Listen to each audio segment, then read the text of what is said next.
The women's rights movement has been a part of the United States since the early 1800s. Women have fought for their rights alongside African American slaves ever since the Civil War. Like slaves, women felt oppressed by the men in the country, ruled over and dictated to. In response, men and women both released the Declaration of Sentiments in 1848. It reflected on the similarities between women's oppression by men and Americans' oppression by England. In this light, it used the same original wording as Jefferson's Declaration of Independence to express women's feelings. In 1893, women were allowed to vote in state elections, starting in Colorado. By August 26, 1916, women were voting in national elections.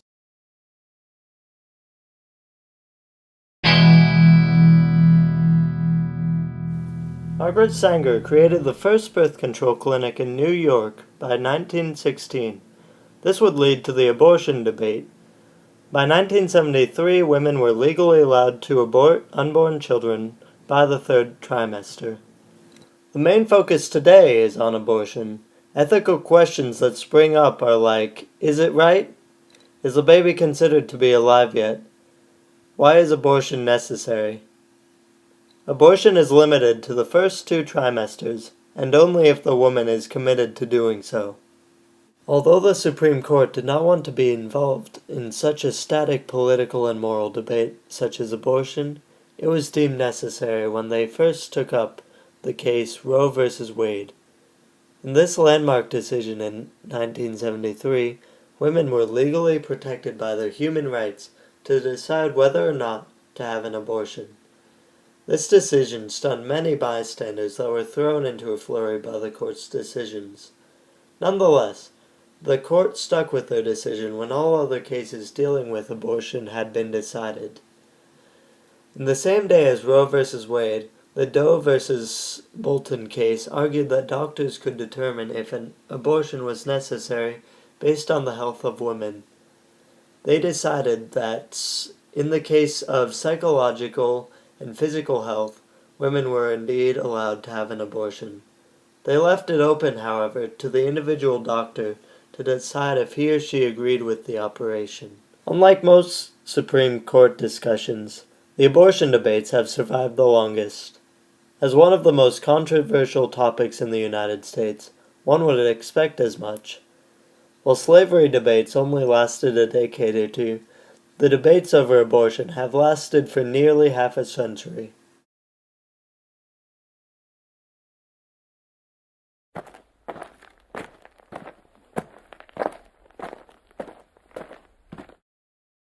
Another major part of the women's rights movement involved physical, mental, and sexual abuse of women by men.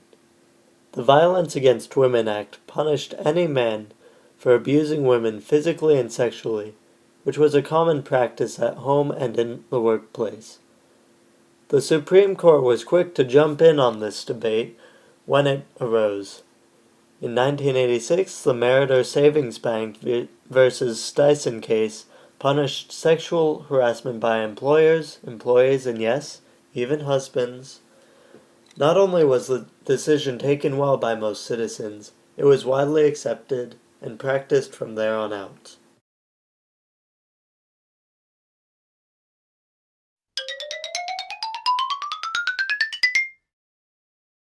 Women's rights movements have now sprung up all over the world as more women seek freedom and equality. Americans have gone out of their way to try and fight for better standards and more freedom for women. Places like Iraq, Iran, Afghanistan, and Egypt are only a few places where movements have blossomed. The women's rights movement has expanded and evolved since the late 1800s to encompass worldwide efforts to fight for equality.